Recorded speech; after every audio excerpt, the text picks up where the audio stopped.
Manjus Foodies Hutലേക്ക് എല്ലാവർക്കും സ്വാഗതം. ഇന്ന് കാണിക്കാൻ പോകുന്ന റെസിപ്പി സദ്യ സ്പെഷ്യൽ മസാല കറിയാണ്. വള്ളുവനാട് സദ്യയിലെ ഉള്ളിയൊക്കെ ചേർത്ത് ഉണ്ടാക്കുന്ന ഒരേ ഒരു റെസിപ്പി എന്ന് പറഞ്ഞു കഴിഞ്ഞാൽ അത് മസാല കറിയാണ്. ട്രഡീഷണൽ ആയ രീതിയിൽ വറുത്തരച്ചിട്ടുള്ള മസാല കറിയാണ് ഞാൻ ഇന്നിവിടെ കാണിക്കാൻ പോകുന്നത്. സദ്യ ഉണ്ടാക്കുന്നവരിൽ നിന്ന് പഠിച്ചെടുത്ത റെസിപ്പി തന്നെയാണിത്. എനിക്ക് ഈ റെസിപ്പി പറഞ്ഞു തന്നത് അമ്മയുടെ പാപ്പനാണ്. അപ്പോൾ പാപ്പനോട് ആദ്യം താങ്ക്സ് പറയുകയാണ്, അതേപോലെ എന്നെ ഹെൽപ്പ് ചെയ്ത മേമയോടും താങ്ക്സ്. അപ്പോൾ നമുക്ക് നോക്കാം എങ്ങനെയാണ് ഈ മസാലക്കറി ഉണ്ടാക്കാം, ഇതിലേക്ക് വേണ്ട ഇൻഗ്രീഡിയൻസ് എന്തൊക്കെയാണ് എന്ന്. അപ്പോൾ മസാലക്കറിക്ക് വേണ്ടിയിട്ട് ആദ്യം നമുക്ക് തേങ്ങയും മസാലയൊക്കെ ഒന്ന് വറുത്തെടുക്കേണ്ടതുണ്ട്. അതിന് വേണ്ടിയിട്ട് ഒരു പാനിലേക്ക് ഒരു ബൗൾ തേങ്ങ ഇട്ട് കൊടുക്കുന്നുണ്ട്. ഇതിപ്പോൾ ഏതാണ്ട് ഒരു അരമുറി തേങ്ങയുണ്ട്. ഇതോടൊപ്പം തന്നെ ഒരു 3 അല്ലി വെളുത്തുള്ളി ഒന്ന് കട്ട് ചെയ്തത് അതും കൂടി ചേർത്ത് കൊടുക്കുന്നുണ്ട്. ഇനി ഇതൊന്ന് മൂപ്പിച്ചെടുക്കണം. ഏതാണ്ടൊരു ബ്രൗൺ കളർ ആകുന്നത് വരെ മീഡിയം ടു ലോ ഫ്ലെയിമിൽ വെച്ചിട്ട് ഒന്ന് മൂപ്പിച്ചെടുക്കാം. തേങ്ങ നല്ലതുപോലെ ഒന്ന് മൂത്ത് വരാൻ തുടങ്ങുന്ന സമയത്ത് ഇതിലേക്ക് ചെറിയൊരു പീസ് പട്ട, 2 ഏലക്കായ, 4 പീസ് ഗ്രാമ്പു ഇതും കൂടി ചേർത്ത് കൊടുത്തിട്ട് ഒന്നും കൂടെ 2 മിനിറ്റ് നേരം ഒന്ന് മൂപ്പിച്ചെടുക്കാം. ഇനി ഇതിലേക്ക് മസാല പൊടികൾ കൂടെ ചേർത്ത് കൊടുക്കണം. ആദ്യം 3 ടീസ്പൂൺ മല്ലിപ്പൊടി, 1.5 ടീസ്പൂൺ മുളക് പൊടി ഇതും കൂടി ചേർത്തിട്ട് ഒന്നും കൂടി ഒന്ന് മൂപ്പിച്ചെടുക്കാം. 1 മിനിറ്റ് നേരം കൂടെ ഒന്ന് മൂപ്പിച്ചെടുത്താൽ മാത്രം മതി. മസാലപ്പൊടി ചേർക്കുമ്പോൾ നന്നായിട്ട് തന്നെ തീ കുറച്ച് വയ്ക്കണം. ഇതിപ്പോൾ ചെറിയൊരു അളവിൽ ഉണ്ടാക്കുന്നതുകൊണ്ടാണ് ഞാൻ എല്ലാം കൂടി ഒരുമിച്ചിട്ടിട്ട് മൂപ്പിച്ചെടുത്തത്. ഇപ്പോൾ കുറച്ച് കൂടുതൽ എമൗണ്ടിൽ ഉണ്ടാക്കുകയാണെങ്കിൽ മസാലപ്പൊടികൾ സെപ്പറേറ്റും തേങ്ങ വെളുത്തുള്ളി അത് സെപ്പറേറ്റും അങ്ങനെ ചെയ്തെടുത്താലും മതി. ഇപ്പോൾ എളുപ്പത്തിന് വേണ്ടിയിട്ട് ഞാൻ എല്ലാം കൂടിയിട്ട് ഒരുമിച്ച് മൂപ്പിച്ചെടുത്തതാണ്. ഇതിപ്പോൾ നല്ലതുപോലെ മൂത്ത് വന്നിട്ടുണ്ട്. ഇനി ഫ്ലെയിം ഓഫ് ചെയ്തിട്ട് ഇത് മറ്റൊരു പ്ലേറ്റിലേക്ക് മാറ്റാം. അല്ലെങ്കിൽ അതേ പാനിൽ തന്നെ ഇരുന്ന് കഴിഞ്ഞാൽ കൂടുതൽ ഇരുന്നിട്ട് മൂത്ത് പോവും. അപ്പോൾ നമ്മുടെ കറിയുടെ ടേസ്റ്റ് തന്നെ മാറിപ്പോവും. ഇനി ചെയ്യേണ്ടത് ഇതിലേക്ക് ആവശ്യമായിട്ടുള്ള ഉരുളൻകിഴങ്ങ്, ഉള്ളി അതൊക്കെ ഒന്ന് വഴറ്റിയിട്ട് വേവിച്ചെടുക്കണം. അപ്പോൾ അതിന് വേണ്ടിയിട്ട് ഒരു പാൻ ചൂടാകുമ്പോൾ അതിലേക്ക് 3 ടേബിൾ സ്പൂൺ വെളിച്ചെണ്ണ ഞാനിപ്പോൾ ഇവിടെ ഒഴിച്ചു കൊടുത്തിട്ടുണ്ട്. ഇനി അല്പം കറിവേപ്പില, ഒരു 3 പച്ചമുളക് ഒന്ന് നടുകെ കീറിയത്, 1 ടീസ്പൂൺ ഇഞ്ചി നീളത്തിൽ കട്ട് ചെയ്തെടുത്തിട്ടുള്ളതാണിത്.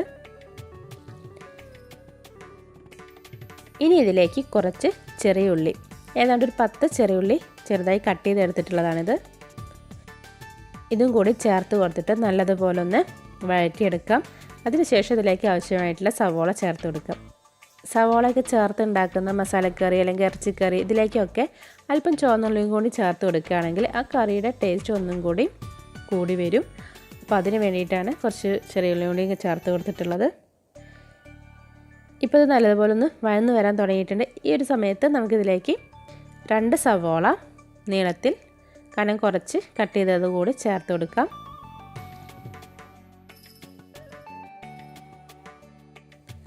പിന്നെ 1/2 ടീസ്പൂൺ മഞ്ഞൾപ്പൊടി,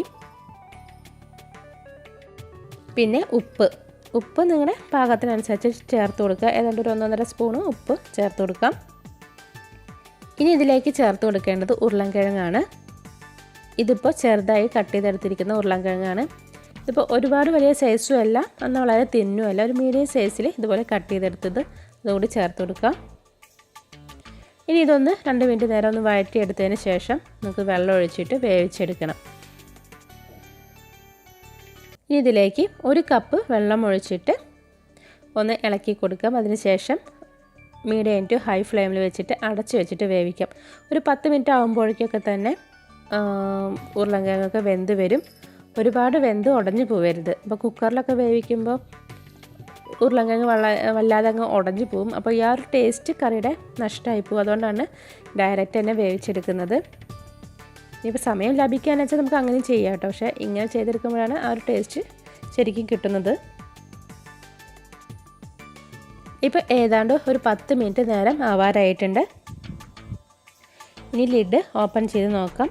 ഇപ്പോൾ ഉരുളൻകിഴങ്ങൊക്കെ അത്യാവശ്യം വെന്ത് വന്നിട്ടുണ്ട്. ഇനി ഇതിലേക്ക് ചേർത്ത് കൊടുക്കേണ്ടത് നമ്മൾ നേരത്തെ റെഡിയാക്കി വെച്ചിരിക്കുന്ന അരപ്പാണ്. 2-3 ടേബിൾ സ്പൂൺ വെള്ളം മാത്രം ചേർത്തിട്ട് അരച്ചെടുത്തിട്ടുള്ളതാണ്. നല്ലതുപോലെ ഒന്ന് അരച്ചെടുക്കണം. ഇതുകൂടി ചേർത്തിട്ട് നന്നായിട്ടൊന്ന് ഇളക്കി മിക്സ് ചെയ്ത് കൊടുക്കാം.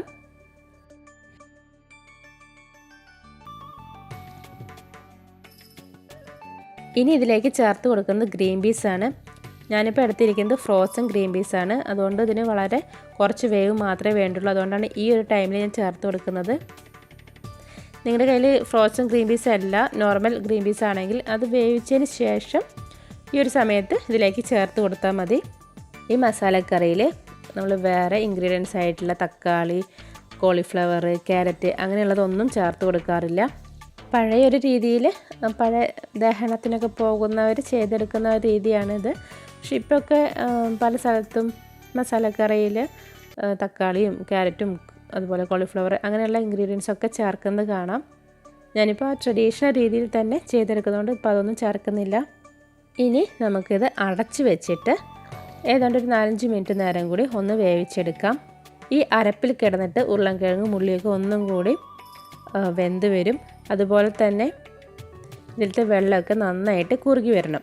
മീഡിയം ഫ്ലെയിമിൽ വെച്ചിട്ട് തന്നെ ഇതൊന്നും കൂടെ വേവിച്ചെടുക്കാം. ഇപ്പോൾ ഏതാണ്ട് ഒരു 4 മിനിറ്റ് ടൈം കഴിഞ്ഞിട്ടുണ്ട്. നമുക്ക് ലിഡ് ഓപ്പൺ ചെയ്ത് കൊടുക്കാം. ഇപ്പോൾ വെള്ളമൊക്കെ നന്നായിട്ട് വറ്റിയിട്ട് നല്ലതുപോലെ കുറുകി വന്നിട്ടുണ്ട് കറി. ഇനി നമുക്ക് ഫ്ലെയിം ഓഫ് ചെയ്യാം. ഫ്ലെയിം ഓഫ് ചെയ്തതിന് ശേഷം അല്പം കറിവേപ്പില കൂടി മുകളിലേക്ക് ഇട്ട് കൊടുക്കാം. പിന്നെ 2 ടേബിൾ സ്പൂൺ വെളിച്ചെണ്ണ. ഇനിയിപ്പോൾ വെളിച്ചെണ്ണയ്ക്ക് പകരം നല്ല കട്ടിക്കുള്ള തേങ്ങയുടെ 1/4 പാല്, അതൊരു 1/4 കപ്പ് കൂടി വേണമെങ്കിൽ ചേർത്ത് കൊടുക്കാം. തേങ്ങാപ്പാൽ ചേർക്കുകയാണെങ്കിൽ കറിക്ക് ഒന്നും കൂടി ടേസ്റ്റ് കൂടുതലായിരിക്കും. നമുക്ക് നമ്മുടെ ഇഷ്ടത്തിനനുസരിച്ച് വെളിച്ചെണ്ണ അല്ലെങ്കിൽ തേങ്ങാപ്പാൽ ഏത് വേണമെങ്കിലും ഒഴിച്ചു കൊടുക്കാം. തേങ്ങാപ്പാൽ ഒഴിക്കുകയാണെങ്കിൽ ഫ്ലെയിം ഓഫ് ചെയ്തതിന് ശേഷം മാത്രം ഒഴിച്ചു കൊടുത്താൽ മതി. ഇനി ഇത് കുറച്ച് നേരം അങ്ങനെ തന്നെ ഇരിക്കട്ടെ. അതിന് ശേഷം മിക്സ് ചെയ്തതിന് ശേഷം നമുക്ക് സെർവിങ് ബൗളിലേക്ക് മാറ്റാം. അങ്ങനെ നല്ല ടേസ്റ്റി ആയിട്ടുള്ള ഇറച്ചിക്കറിയുടെ ഒക്കെ ടേസ്റ്റോട് കൂടിയിട്ടുള്ള മസാലക്കറിയുടെ റെഡി ആയിട്ടുണ്ട്. ഇത് സദ്യ മസാലക്കറി ആയതുകൊണ്ട് തന്നെ അത്യാവശ്യം നല്ല കുറുകിയിരിക്കുന്ന ആ ഒരു ടെക്സ്ചറോട് കൂടിയിട്ടാണ് ഇത് ചെയ്തെടുക്കേണ്ടത്. ഇനിയിപ്പോൾ നമുക്കിത് ചോറിൻ്റെ മെയിൻ കറിയായിട്ടോ അതല്ലെങ്കിൽ പലഹാരത്തേക്ക്, അപ്പത്തേക്കും ചപ്പാത്തിക്കും പുട്ടിനൊക്കെ അങ്ങനെയൊക്കെ നമുക്കിത് ഉപയോഗിക്കാം. അപ്പോൾ നമുക്ക് കുറച്ചും കൂടി ഒരു ഗ്രേവി ടൈപ്പ് അല്പം കൂടി വെള്ളമോ അല്ലെങ്കിൽ തേങ്ങാപ്പാലോ ചേർത്തിട്ട് ഒന്നും കൂടി ഗ്രേവി ആക്കിയിട്ട് അങ്ങനെ ചെയ്തെടുക്കാം. അപ്പോൾ ഇനി സദ്യ വട്ടമൊക്കെ ഉണ്ടാക്കുന്ന ടൈമിൽ ഇതുപോലെയൊക്കെ ഒന്ന് മസാലക്കറി ഉണ്ടാക്കി നോക്കൂ. നിങ്ങൾക്ക് തീർച്ചയായിട്ടും ഇഷ്ടപ്പെടും. നല്ല ടേസ്റ്റാണ്. അപ്പോൾ ഇന്നത്തെ വീഡിയോ എല്ലാവർക്കും ഇഷ്ടപ്പെട്ടിട്ടുണ്ടാവുമെന്ന് കരുതുന്നു.